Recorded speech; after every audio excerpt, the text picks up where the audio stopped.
In 1986, the shuttle Challenger exploded about 74 seconds after takeoff, killing all 7 astronauts inside.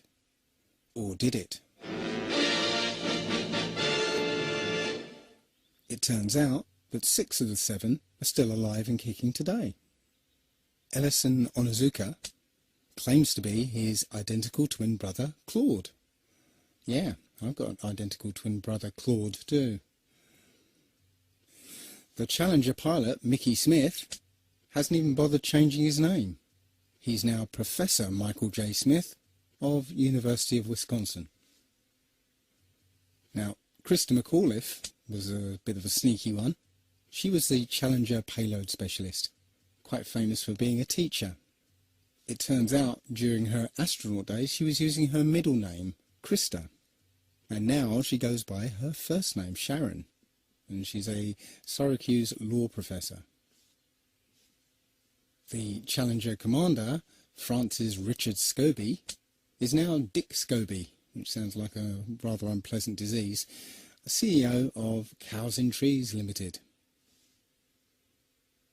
Judith Resnick, the Challenger mission specialist, again hasn't even bothered changing her name. She's a professor at Yale Law. And finally, Ronald McNair, another Challenger mission specialist, claims to be his identical twin brother, Carl McNair. What are the odds?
So there I was, just minding my own business, looking at Google Earth, and this big snow-covered monstrosity is staring me in the face like, why is that covered in snow?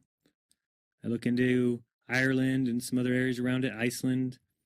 Ireland gets snow only once a year, 1 day a year. So I keep digging a little bit deeper, and I finally get underneath this cloud cover here, and a few images pop up. And I say, oh, images, what are they? Well, this is what you got, which I'm sure that looks familiar to you, right? Looks just like the pictures they give us of Mars. So I'm just kind of creeping around here and definitely noticing the same kind of undulation changes and same kind of rock, same kind of dirt. Only thing that's missing is that nice little red tint that they pay somebody $150,000 a year to put on there. But those mountains, those rocks, definitely exactly like we see on Mars. So I say, I wonder what they're doing out here. What is all this equipment for? I'm sure it can't be NASA, right? Whose orange Hummer is this? Okay, that looks like a NASA symbol. Well, let's dig a little further because I can't really see anything on here other than it certainly looks like a NASA symbol. And I can't read that. Tried. So this one here said roving the Arctic. So what is that? Doesn't make any sense. So pop in here. See if we can find anything. Again, same kind of mountains. That looks like the same kind of water I've seen before that I thought was water on Mars. Who knows? Zoom in. What's that? Oh, nothing. Just looked like it was funny. So I'll keep kind of going through here and see if it... What the...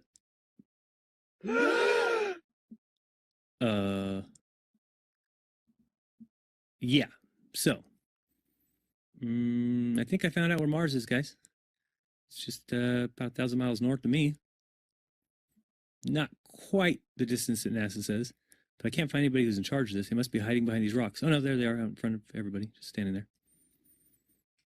Lovely. Clown number 1, clown number 2, and clown number 3. Yeah, this is very empty here. Oh, there's one of those ATVs. All right, now we're on to something. Oh, I got another truck. Oh yeah, it says NASA. What's that say? Mars Project?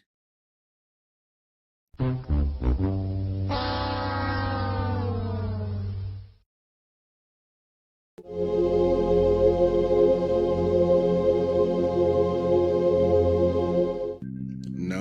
not one picture of the Earth. Imagine that. Thousands of satellites supposedly orbiting the Earth. Why can't we get thousands of pictures? One shot with the whole Earth in it. We should have a channel on cable that shows the Earth rotating 24 hours a day, every day.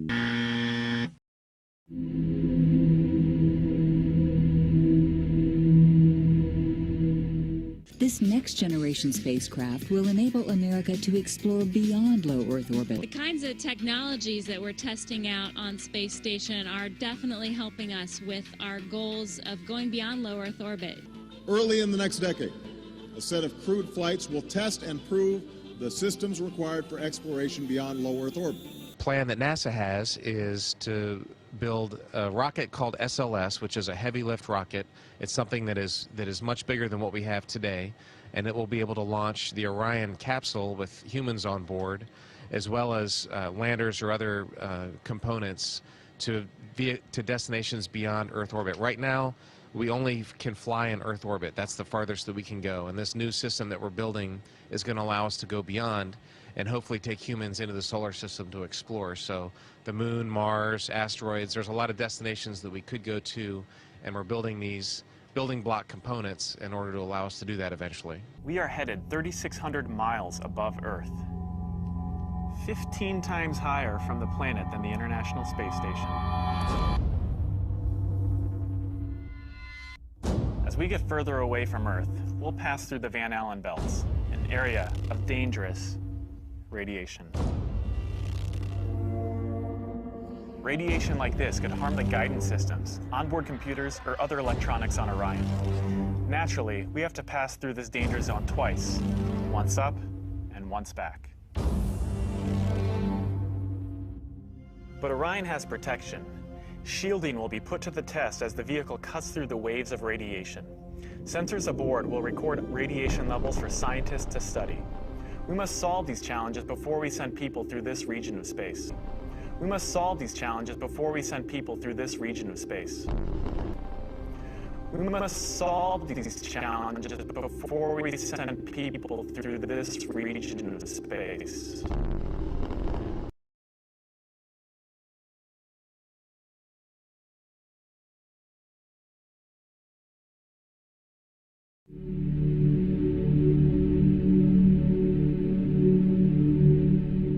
NASA admitted that it had lost the original footage of man's first steps on the moon.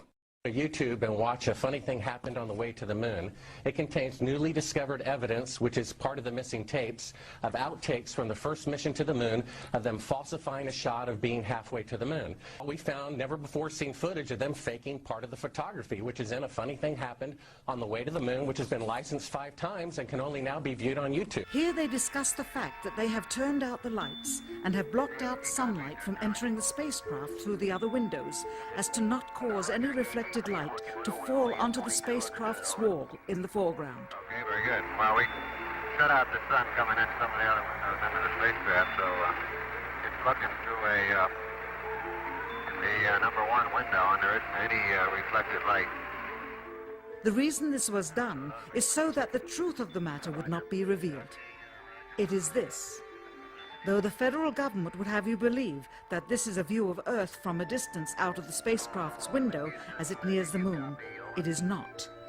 What they have ingeniously done is placed the camera at the back of the spacecraft and centered the lens on a circular window in the foreground, outside of which it is completely filled with the Earth in low orbit. The circumference of the window then appears to be the diameter of the Earth at a distance. As they perfected the shot, a crescent-shaped piece of black material was inset slightly into the window to create the illusion of the Earth's terminator line dividing night and day. It is uncannily convincing. During this segment, intended to be edited and played back later for the worldwide television audience, dated July 18th, 1969, Neil Armstrong condemns himself as he states that he is 130,000 miles out. Roger, Houston, Apollo 11. Calling in from about 130,000 miles out.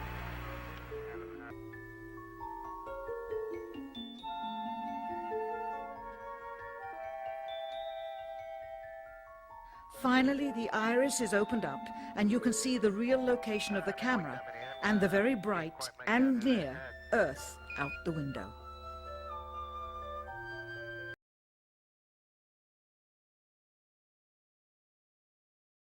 Here is the slate for the 19th of July, and the same shot of trickery on the 19th of July, and then the 20th, and the same misleading shot on the 20th.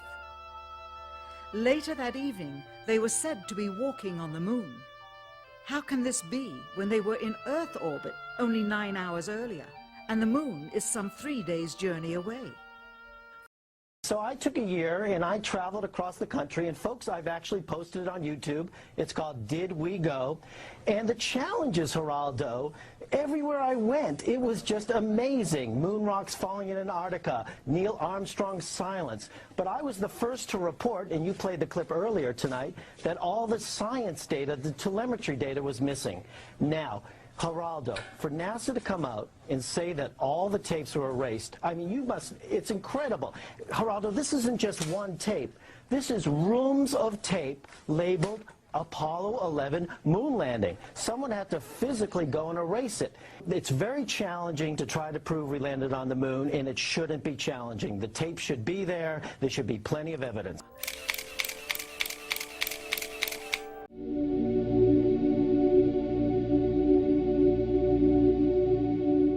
We were never able to see stars from the lunar surface or on the daylight side of the moon by eye without looking through the optics.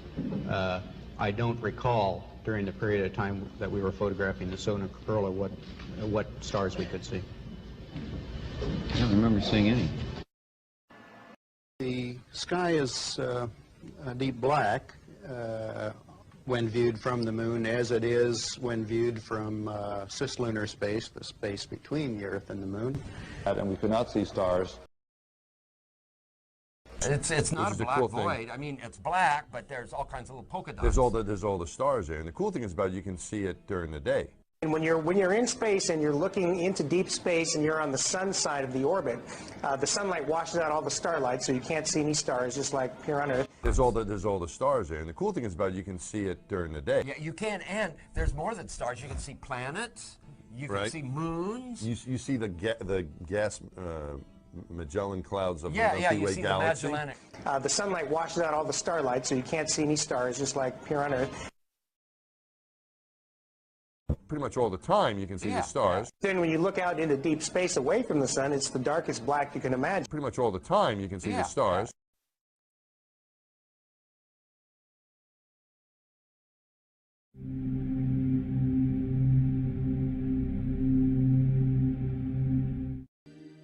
You would think there are rules on the International Space Station.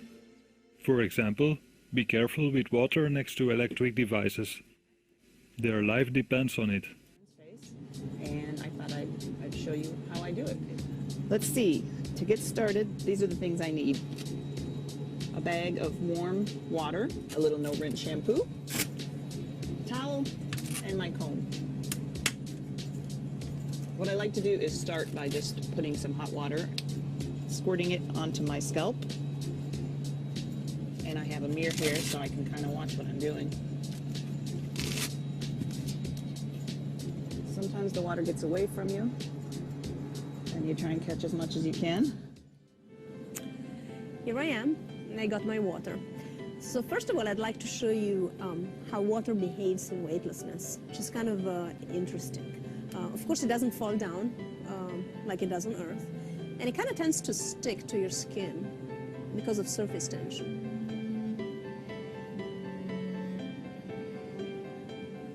I don't know if you can see it.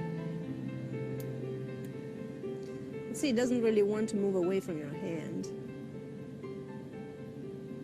just because of that surface tension effect. We have power bricks. You see all these things, this blue bricks for power supply. Just because it's a little bit difficult to control. So water is also very dangerous on the space station because we have a lot of electricity. So we need to be very careful not to spill it.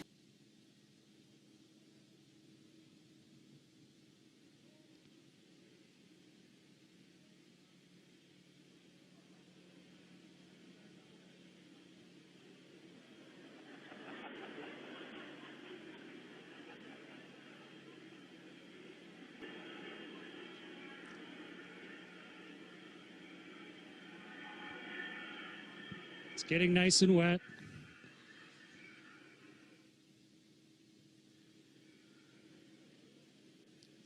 I want to make sure for the experiment that it's really soaking wet. Water is also very dangerous on the space station because we have a lot of electricity. So we need to be very careful not to spill it.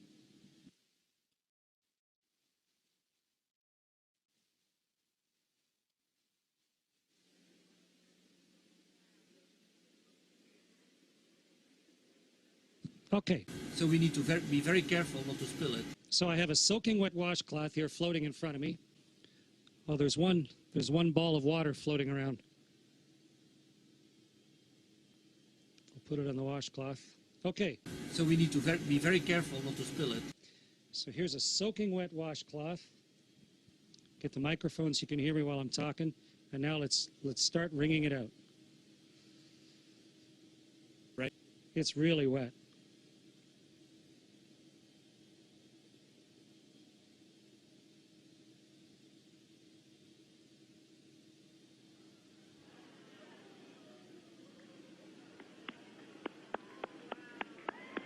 It's becoming a tube of water.